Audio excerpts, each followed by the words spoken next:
श्री राहुल गांधी जी।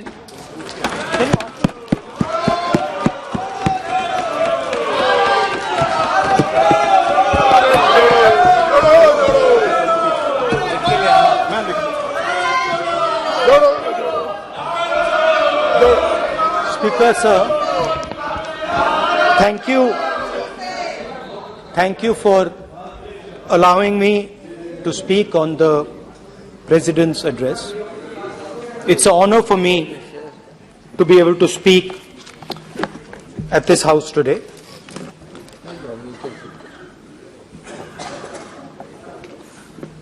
जैसे आप सबको मालूम है, पिछले 4 महीनों में हम भारत जोड़ो यात्रा कन्याकुमारी से लेकर कश्मीर तक हम पैदल चले।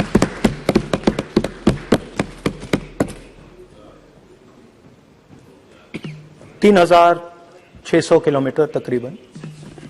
और इस यात्रा पे बहुत कुछ सीखने को मिला।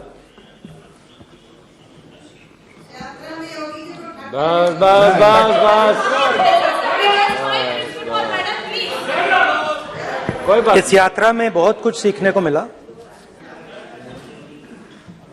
और जो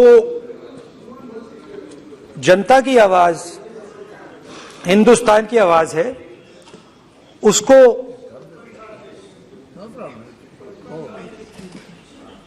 गहराई से सुनने का मौका मिला।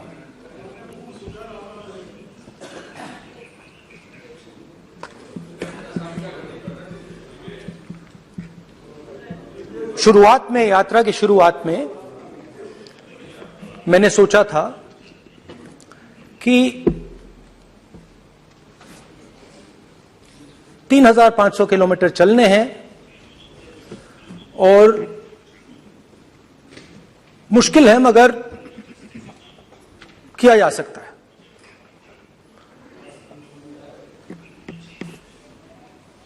आप भी राजनेता हो, हम भी राजनेता हो हैं।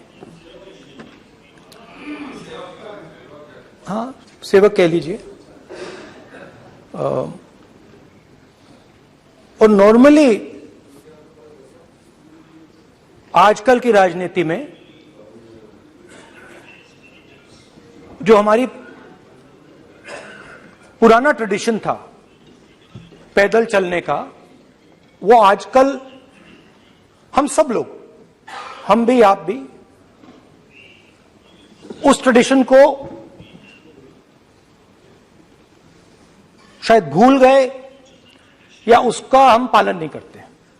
मैं भी उसमें शामिल था, आप भी उसमें शामिल हैं।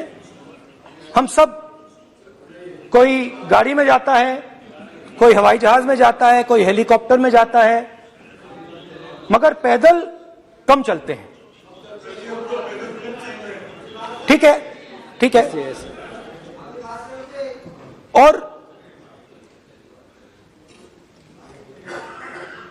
जब पैदल चला जाता है, हाँ पैदल जाएंगे, सब जगह पैदल जाएंगे, घबराइए मत। तो जब पैदल चला जाता है,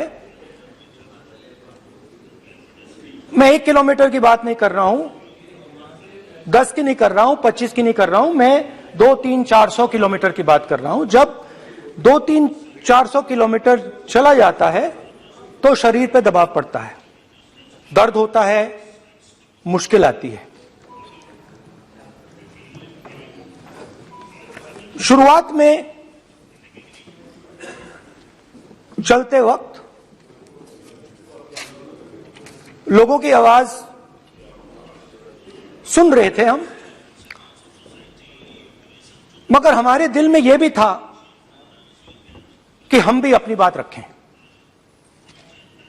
कोई हमारे पास आता था, कहता था कि मैं बेरोजगार हूं, और हमें लगता था कि नहीं, हमें कहना चाहिए कि तुम बेरोजगार क्यों हो, कारण क्या है। उसमें हम विपक्ष का रोल भी प्ले कर लेते थे, आपकी भी बुराई कर देते थे। नहीं, वो तो है, वो भी करेंगे, हम भी करेंगे, मगर थोड़ी देर चलने के बाद एक बदलाव आया और जो हमारी आवाज थी, जो ये डिजायर था बोलने का कि भैया बेरोजगारी इसलिए है, महंगाई इसलिए है, वो बिल्कुल बंद हो गई। क्योंकि हमने इतने लोगों से बात की, मतलब हजारों लोगों से बात की, बच्चों से, बुजुर्गों से, महिलाओं से, माताओं से, बहनों से, कि थोड़ी देर बाद ये बिल्कुल आवाज बंद हो गई। और फिर हम गहराई से, और मैं खुल के कह सकता हूं, मैंने तो अपनी जिंदगी में इस प्रकार से कभी पहले सुना ही नहीं था। क्योंकि हम सब में थोड़ा सा अहंकार होता है कि हम ही बता दें, अपनी बात रख दें।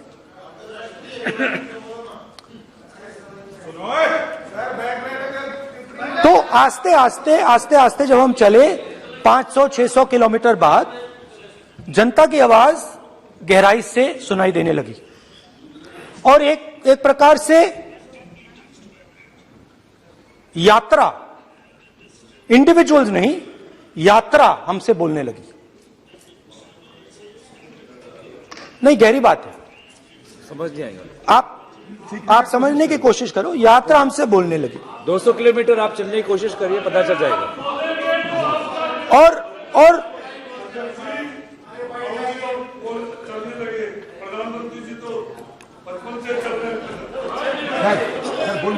वो चाय बेचने इसलिए जाते थे। तो यात्रा बोलने लगी।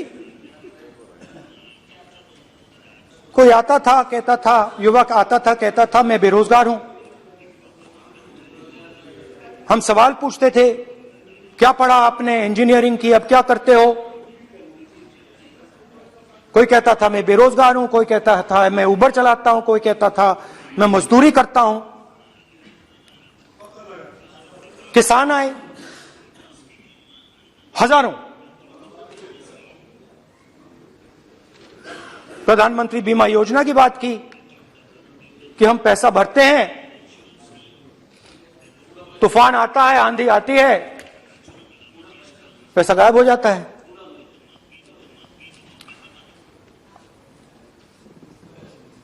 किसानों ने यह भी कहा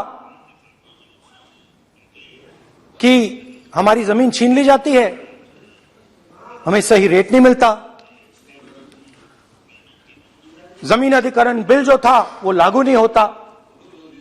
आदिवासियों ने कहा, वनवासियों ने नहीं, आदिवासियों ने, कि जो ट्राइबल बिल में हमें दिया जाता था वो आज छीना जा रहा है। तो बहुत सारी चीजें हमको सुनने को मिली। मगर मेन थ्रस्ट, अगर मैं कहूं, मेन थ्रस्ट बेरोजगारी, महंगाई और किसान। उसमें एमएसपी थी, उसमें बीज की समस्या थी, किसान बिल की समस्या थी। अच्छा, अग्निवीर की भी बात की लोगों ने। आपने अभी बोला कि अग्निवीर देश को फायदा पहुंचाएगा। मगर हिंदुस्तान का युवा जो 4 बजे दौड़ता है, आर्मी में भर्ती होने के लिए दौड़ता है, वो आपकी बात से सहमत नहीं है। उनने हमसे कहा कि पहले हमें 15 साल की सर्विस मिलती थी, पेंशन मिलती थी, अब 4 साल के बाद हमें निकाल दिया जाएगा, कुछ नहीं मिलेगा, पेंशन नहीं मिलेगी। सीनियर ऑफिसर्स ने कहा कि हमें तो लगता है कि ये जो अग्निवीर योजना है ये आर्मी के अंदर से नहीं आई, ये कहीं और से आई है, ये आरएसएस से आई है, होम मिनिस्ट्री से आई है। ये सीनियर आर्मी के लोगों ने कहा है, मैं नहीं कह रहा हूं, कि हमें लगता है कि ये आर्मी के ऊपर ये योजना थोपी गई है और ये आर्मी को कमजोर करेगी।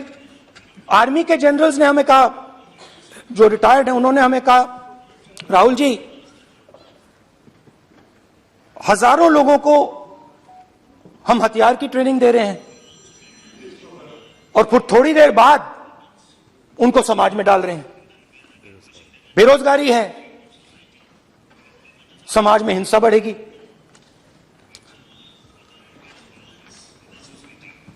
तो उनके मन में था कि ये जो अग्निवीर योजना जो है, ये आर्मी के अंदर से नहीं आई है। और मुझे नाम भी बताया कि अजीत डोभाल जी ने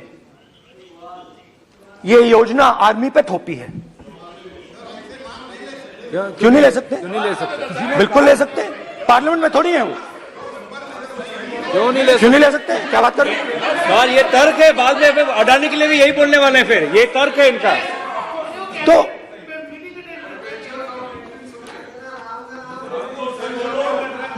इंटरेस्टिंग बात यह है, इंटरेस्टिंग बात यह है कि मैंने फिर प्रेसिडेंट्स एड्रेस पढ़ा।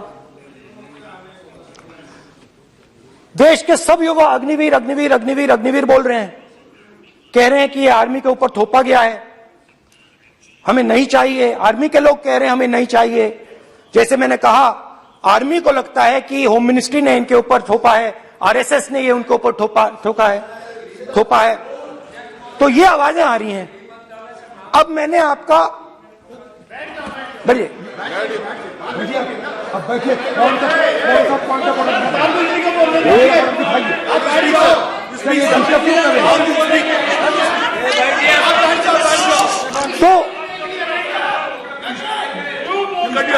तो एक फर्क, ये थोड़ा पानी ले आओ मैंने पानी। तो मुझे एक फर्क दिखा प्रेसिडेंट्स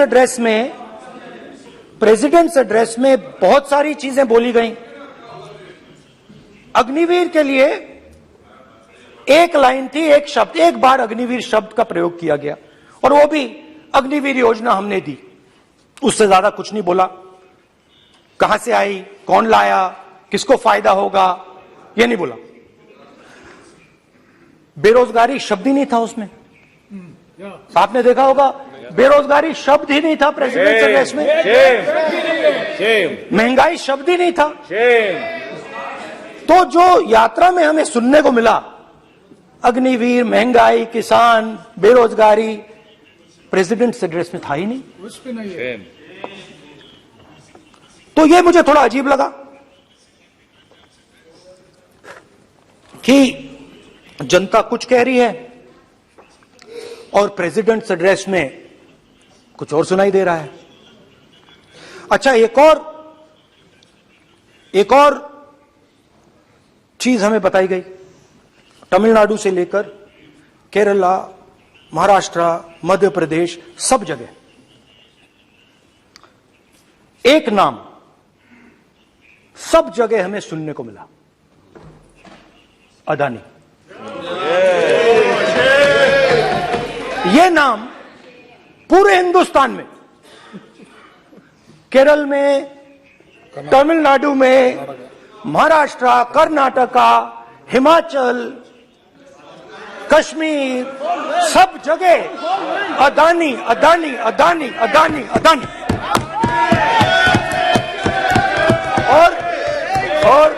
और ये नाम नहीं, और इस नाम के बारे में जब लोग बोलते थे मुझसे तो 2-3 सवाल पूछते थे। ये पूछते थे कि ये जो अदानी जी हैं, ये किसी भी बिजनेस में घुस जाता है, ये सफलता प्राप्त कर जाता है, ये कभी फेल नहीं होता।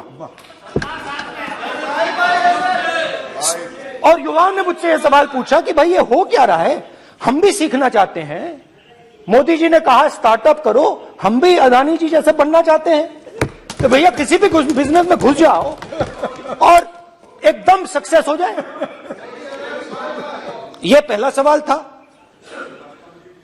दूसरा सवाल था कि ये अदानी जी हैं, ये किसी भी बिजनेस में घुस जाते हैं। पहले ये 1-2 बिजनेस करते थे, अब ये 8-10 सेक्टर्स में काम करते हैं। Airports, data centres, cement, solar energy, wind energy, aerospace and defence, consumer finance, renewables, media. तो उन्होंने मुझसे पूछा कि राहुल जी, हाँ वेट करो, वेट। बेटे पहले अडवाणी के आप लाएंगे। हाँ, धन्यवाद। पोर्ट्स की बात भी थी। ये भी सवाल पूछा कि भैया एक बात बताइए, राहुल जी बताइए हमें कि अदानी जी का जो नेटवर्थ है वो 3 साल के अंदर, नहीं सॉरी 2014 से लेकर 2022 तक ये $8 बिलियन से $140 बिलियन कैसे हो गया? कैसे हुआ? मोदी कैसे? है तो मुमकिन। ये 2014 में अगर आप दुनिया की, मुस्कुरा रहे हैं आप, बीजेपी में है ना आप, तो ये लिस्ट आती है, एक लिस्ट आती है दुनिया के सबसे अमीर लोगों की। इस पे ये 609 नंबर पे थे 14 में। 609 पीछे बिल्कुल। पता नहीं जादू हुआ, दूसरे नंबर पे पहुंच गए। मोदी है तो मुमकिन है।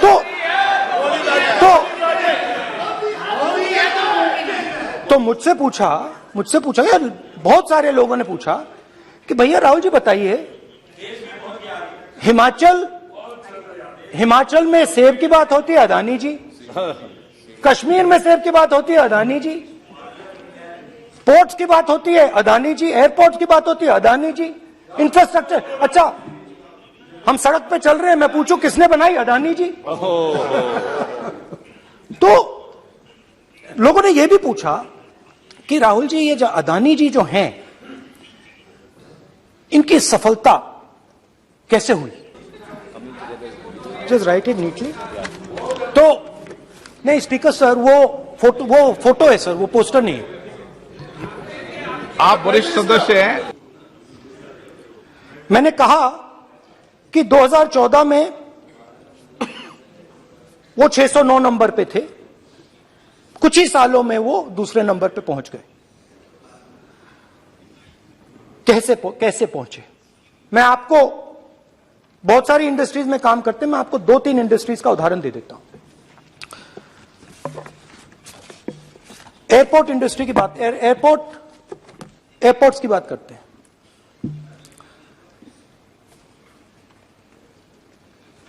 कुछ साल पहले सरकार ने हिंदुस्तान के एयरपोर्ट्स को डेवलप करने के लिए दिया। नियम था, there was a rule that anybody who does not have prior experience in airports cannot be involved in development of these airports. नहीं, गलत नहीं बोल रहा हूं।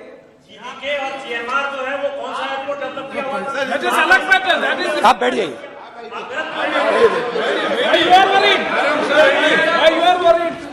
अडानी के डिफेंस में आ गए सर। देखिए, अरे माननीय सदस्य प्लीज मेरी बात सुनो। तो 1 मिनट मेरी बात सुनो।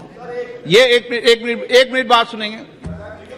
ये संसद है, अपन किस दिशा पर चर्चा कर रहे हैं ये देश देख रहा है। हमें राष्ट्रपति अभिभाषण पर चर्चा करें तो उचित रहे।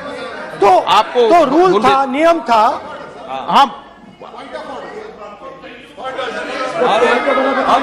पॉइंट ऑफ ऑर्डर किस पे है ये? सर कैसे एयरपोर्ट का प्राइवेटाइजेशन तो उनके समय हुआ, ऐसी कोई पार्टी थी जिसका अनुभव था? ये कौन सी बात कर रहे हैं? बोलिए।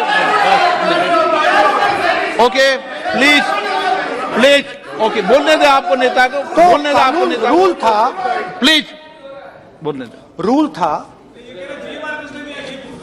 था कि अगर कोई एयरपोर्ट बिजनेस में नहीं था तो वो इन एयरपोर्ट्स को ले नहीं सकता था।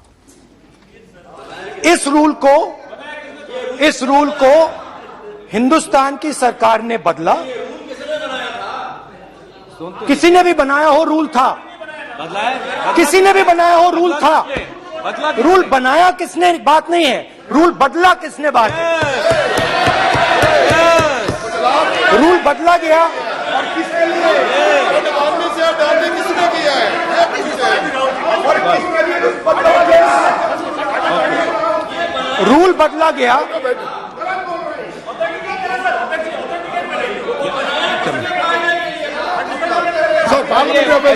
चलता रहेगा क्या सर? पार्लियामेंट्री अफेयर्स मिनिस्टर से रूल को बदला गया। सर बोलने दीजिए। करना चाहिए सर, ऑथेंटिकेट करना चाहिए। चलिए चलिए आप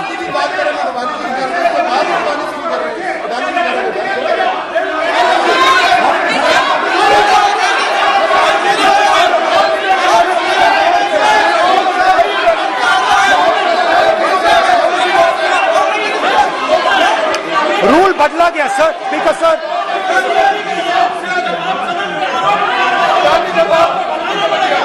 बैठे बैठे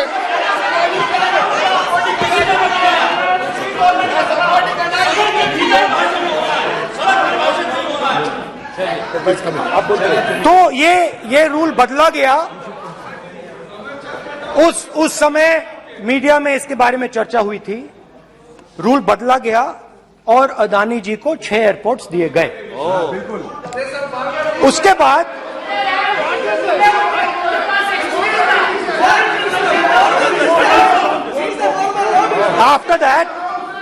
after that India's most strategic profitable airport, Mumbai airport,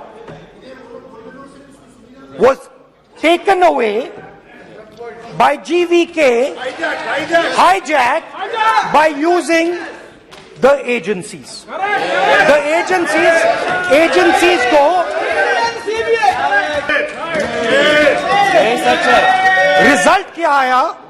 result आया कि एयरपोर्ट्स में आज अदानी जी 24% हिंदुस्तान की एयर ट्रैफिक को अपने एयरपोर्ट से निकालते हैं और 31% एयर फ्रेट उनके एयरपोर्ट्स में से निकलता है। तो बताइए, बोलिए वित्त मंत्री, विधि मंत्री। और ये जो सर ये हाउस में सर ये बोल रहे हैं, तुम तो ज्ञान बांट रहे हो, बैठ जाओ। सर ये यहाँ बहुत गंभीर मिनिस्टर हैं ये देश ये राष्ट्रपति का उद्बोधन को लेकर एक गंभीर चर्चा हो रही है। जो भी मेंबर कुछ भी बात करे विद फुल रिस्पॉन्सिबिलिटी ऑथेंटिकेट करें। और ये वाइल्ड एलिगेशन अपना एक सोच के आया है, बिना तर्क के ऐसे वाइल्ड एलिगेशन लगा रहे, ये कोई मतलब नहीं है सर, ये ऐसे नहीं बोल सकते और वो सर तर्क रखना पड़ेगा। अगर एलिगेशन लगा रहे हैं तो आपको पूरा डॉक्यूमेंट प्रूफ के साथ आपको रखना पड़ेगा। दे देंगे आप ऐसे बातें नहीं दे देंगे और ये गंभीरता को समझिए, ये डॉक्यूमेंट्री प्रूफ दे देंगे। अब आपने जो पिछले स्पीकर थे उन्होंने फॉरेन पॉलिसी की बात की, हम भी फॉरेन पॉलिसी की बात करते हैं। चलिए डिफेंस से शुरू करते हैं। बहुत ऑप्शंस है, आप बताइए कहां से शुरू करें। बिजली, डिफेंस, कोयला, बहुत ऑप्शंस है। Defence, let us start with defence. अब डिफेंस में अदानी जी का कोई एक्सपीरियंस नहीं था, जीरो एक्सपीरियंस। कल मैंने प्रधानमंत्री को एचएएल में देखा। प्रधानमंत्री जी ने कहा कि गलत आरोप लगाया, मगर रियलिटी तो यह है कि एचएएल का जो कॉन्ट्रैक्ट था 126 हवाई जहाजों का, वो अनिल अंबानी को चला गया। अब देखिए, और ये जो फ्यूचर एंटरप्रेन्योर्स हैं, जो बिजनेस स्कूल हैं, हार्वर्ड यूनिवर्सिटी जैसे स्कूल हैं, इनको इसका केस स्टडी, इसकी केस स्टडी बनानी चाहिए, शायद बने। How to use government power to build individual businesses. Case study.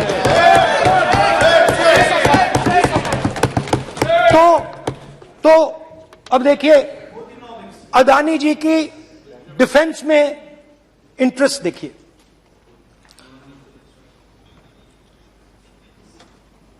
Elbit company के साथ हिंदुस्तान में अदानी जी ड्रोन्स बनाते हैं। ड्रोन्स को हिंदुस्तान की एयरफोर्स, आर्मी, नेवी के लिए रिफिट करते हैं। अदानी जी ने यह काम कभी नहीं किया है पहले। एचएएल ये काम करती है। हिंदुस्तान में और भी कंपनीज हैं जो ये काम करती हैं, मगर एक नहीं मिलता। ये मत सोचिए कि सिर्फ एक कंपनी की बात हो रही है, ये इंडस्ट्रीज की बात होती है यहां पे। जैसे मैंने आपको दिखाया, एयरपोर्ट का पूरा सिस्टम उठा के ले गए, 30% मार्केट शेयर एयरपोर्ट में ले गए, वैसे ही डिफेंस में करा। तो 4 डिफेंस की इनके पास कंपनीज हैं। यह काम इन्होंने कभी नहीं किया। स्मॉल आर्म्स, जिसमें टावर है जो हमारी स्पेशल फोर्सेस यूज करती है, आर्मी यूज करती है, जिसमें गलील स्नाइपर राइफल है, ये सब अदानी जी बनाते हैं। हां, उसमें पेगासस भी है, तो पता नहीं वहां से क्या मतलब, पेगासस कैसे आया, क्या हुआ, किसने दिया। अच्छा, एक और बड़ी इंटरेस्टिंग चीज है, एक कंपनी है अल्फा डिफेंस, जो डिफेंस इलेक्ट्रॉनिक्स का काम करती है, एवियोनिक्स का काम करती है, और बहुत स्ट्रेटेजिक कंपनी है। वो भी अदानी जी के हवाले कर दी गई, अदानी जी ने एक्वायर कर लिया। तो आपने देखा कि एयरपोर्ट्स का बिजनेस 30% मार्केट शेयर, हिंदुस्तान और इजराइल का जो वेपन्स का बिजनेस है 90% उठा के ले गए। अब मैंने आपको इजराइल की बात बताई, ऑस्ट्रेलिया चलते हैं। कोयला ऑस्ट्रेलिया चलिए। ऑस्ट्रेलिया में अदानी जी जाके,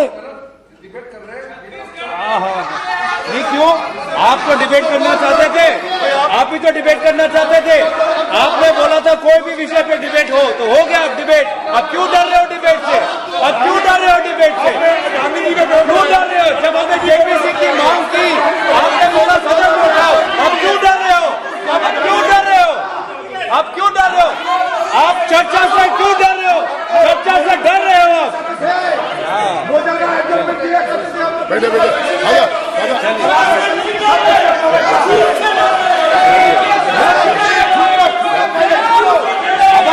अब सुनना पड़ेगा, अब सुनना पड़ेगा, अब सुनना पड़ेगा। ऑस्ट्रेलिया जाते हैं, प्रधानमंत्री ऑस्ट्रेलिया जाते हैं।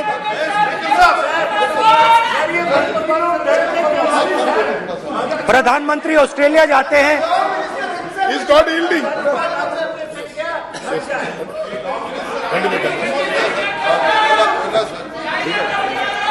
ऑस्ट्रेलिया जाते हैं।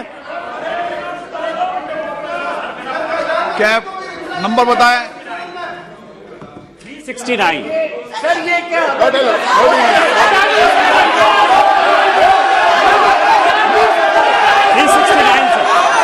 ये कहता है सर, एक पेपर और document to be laid on the table shall be Dolly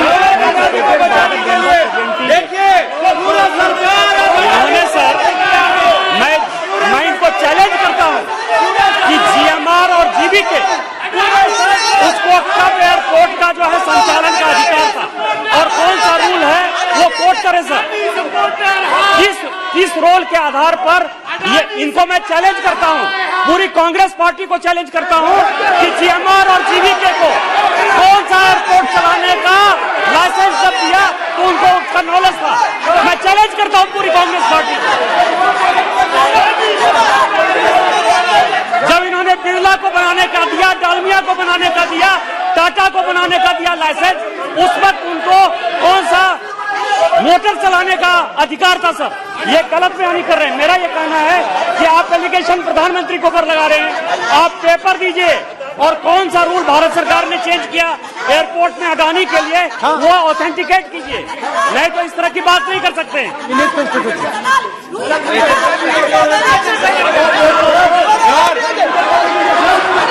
authenticate करना पड़ेगा, ऑथेंटिकेट करना पड़ेगा। राहुल गांधी जी, आपको ऑथेंटिकेट करना पड़ेगा। आप ऐसा नहीं बोल सकते हवा में, आप हवा में बोल रहे हो और प्रधानमंत्री जी पर आरोप लगा रहे हो। आपको ऑथेंटिकेट करना ही पड़ेगा। आप ऐसे ही बोल रहे हो कि जीएमआर का जीवीके के समय रूल कहा था, रूल कोई रूल नहीं था। आपको यह तो ऑथेंटिकेट और ऑथेंटिकेट करके ही रखना पड़ेगा आपको। पहले रखिए और उसके बाद आगे बात करने देंगे, नहीं तो माफी मांगिए देश से। आप प्रधानमंत्री जी पर आरोप लगा रहे हैं, सर बोलने दीजिए। अनाप शनाप आरोप लगा रहे हैं, बिना किसी डॉक्यूमेंट के आरोप लगा रहे हैं प्रधानमंत्री जी पे। रूल 353 सर, रूल 353 किया है sir, no allegation of defamatory और incriminatory nature shall be made unless you have given notice. छोड़िए, वो तो प्रधानमंत्री के खिलाफ एलिगेशन लगा रहे हैं बिना नोटिस दिए, बिना कोई डॉक्यूमेंट दिए। सर ये रिकॉर्ड पर नहीं जाना चाहिए सर, ये बिल्कुल रूल का उल्लंघन है। और क्या क्या बातें वो कह रहे हैं सर, मैं उसको रिपीट नहीं करना। Reckless allegation, baseless allegation in violation of rules, sir ये स्वीकार नहीं होना चाहिए। ओके सर, लेट अस एक सब बैठिए, ऑस्ट्रेलिया पीएम जाते प्लीज हैं। बैठिए, आप प्लीज बैठिए, वरिष्ठ वकील साहब बैठिए। ऑस्ट्रेलिया जाते हैं। एक मिनट राहुल जी, एक मिनट। नियम 369 भी मैंने देखा है, 333 भी देखा है। मेरा आग्रह है, सदन भारत की संसद है, हम एक ही विषय पर सारी राष्ट्रपति की चर्चा लगाइए, उचित है क्या? फिर आपको बोलना बोले नहीं, स्पीकर गलत तरीका है। राहुल गांधी जी, आप बोल रहे नहीं, गलत तरीका है। क्या देश को संदेश देना चाहते हैं आप? क्या संदेश देना चाहते हैं देश को? चलिए राहुल गांधी जी। ऑस्ट्रेलिया में प्रधानमंत्री जाते हैं। आप बोलिए सर, स्पीकर सर,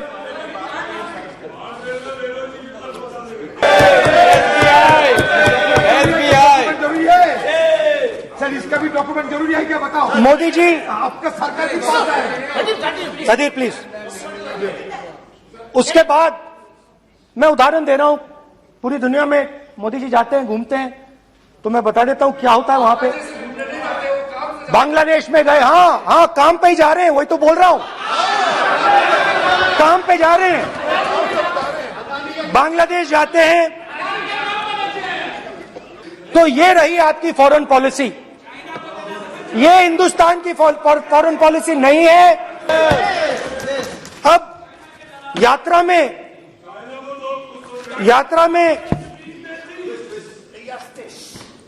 में मुझसे 2-3 और सवाल पूछे गए। यात्रा में लोगों ने मुझसे पूछा, राहुल जी ये जो LIC कंपनी है, इसका पैसा अदानी जी की मदद करने के लिए क्यों डाला जा रहा है? उन्होंने यह भी पूछा कि अदानी जी के जो शेयर्स हैं बड़े वोलेटाइल हैं, उसमें LIC का पैसा क्यों डाला जा रहा है?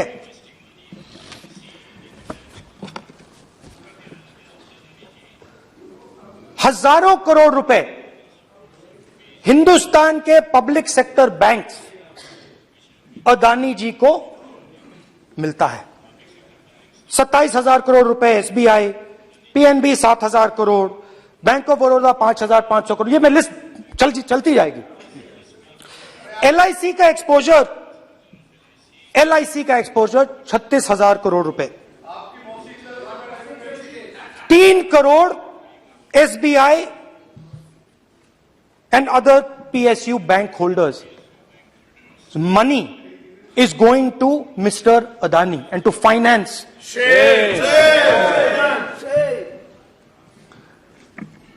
Now, of course, there is another question. तो मदद कैसे हो रही है? हिंदुस्तान के पब्लिक सेक्टर बैंक्स का पैसा, LIC का पैसा नरेंद्र मोदी जी, अदानी जी को दिया जा रहा है।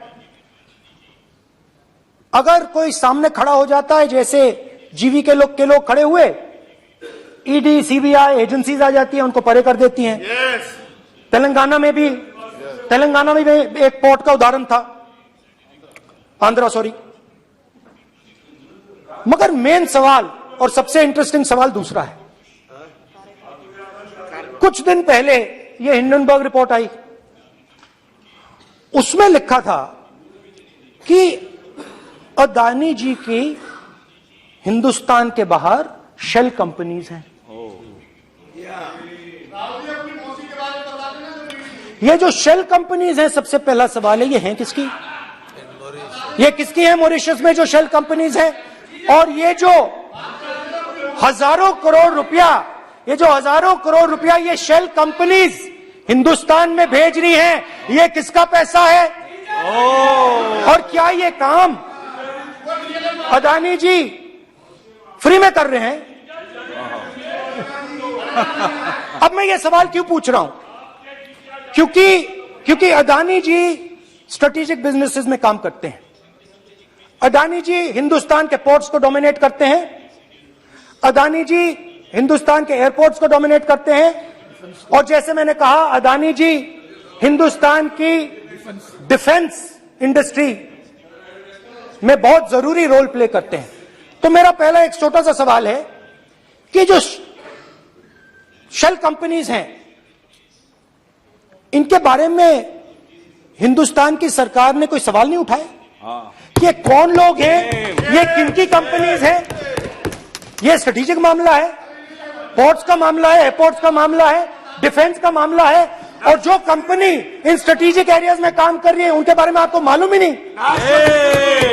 ये नेशनल सिक्योरिटी का मुद्दा है, आपको मालूम ही नहीं कि ये शेल कंपनीज किसकी हैं, कितना पैसा आ रहा है, किसका पैसा आ रहा है। तो एक बहुत बड़ा सवाल है, ये पैसा किसका है, ये शेल कंपनीज किसकी हैं, और ये हिंदुस्तान की सरकार की जिम्मेदारी है ये पता लगाना ये किसकी शेल कंपनीज है और ये किसका पैसा अंदर आ रहा है। JPC, we want JPC, we want JPC.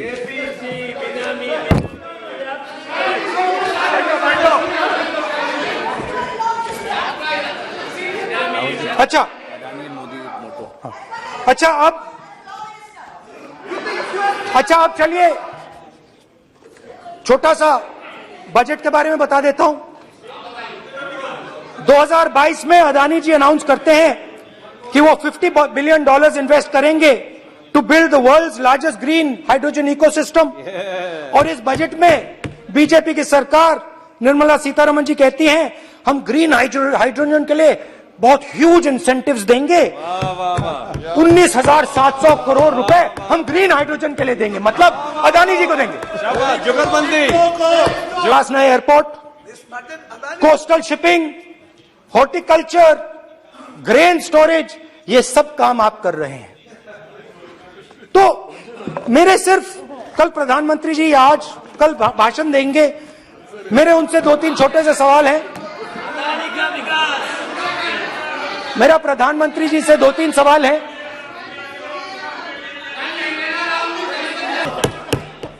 पहले लोकल मामला था, फिर नेशनल मामला हो गया, उसके बाद इंटरनेशनल मामला हो गया। अदानी जी के लिए बोरिस जॉनसन का बेटा काम करता है, आपको पता नहीं मालूम है या नहीं मालूम? भाई सॉरी, नहीं बेटा भी, भाई काम करता है। तो ये मामला पहले गुजरात का मामला था, फिर ये हिंदुस्तान का मामला हुआ, अब ये इंटरनेशनल मामला हो गया है। तो ऑल्सो एन इंपॉर्टेंट क्वेश्चन, जरूरी सवाल, अदानी जी ने बीजेपी को पिछले 20 साल में कितने पैसे दिए हैं?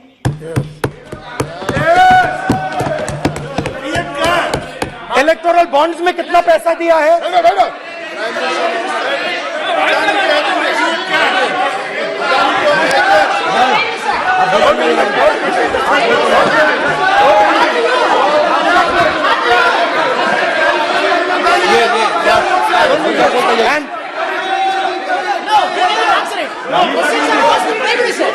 Question oppose to prime minister please. Sir खत्म करने दीजिए सर। कंक्लूडिंग और बहुत सुंदर तरीके से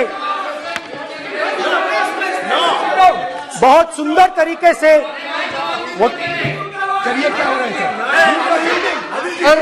मैं सिर्फ इतना कहना चाहता हूं, राहुल जी अभी आप सीनियर एमपी हो गए हैं, आप एक सीनियर एमपी हो चुके हैं। हम लोग एक्सपेक्ट करते हैं कि इस सदन का सदस्य होने के नाते जो भी बातें आप करेंगे गंभीरता से आप बात करेंगे। बाहर आप जो भी भाषण देते हैं हम लोग उसको रोक नहीं सकते हैं। इस सदन के अंदर में जो भी बात कही जाती है पूरा गंभीरता के साथ, प्रमाण के साथ कहे जाना चाहिए, ये परंपरा है। और राहुल जी ने कहा कि प्रधानमंत्री विदेश घूमने जाते हैं। तो मैंने आज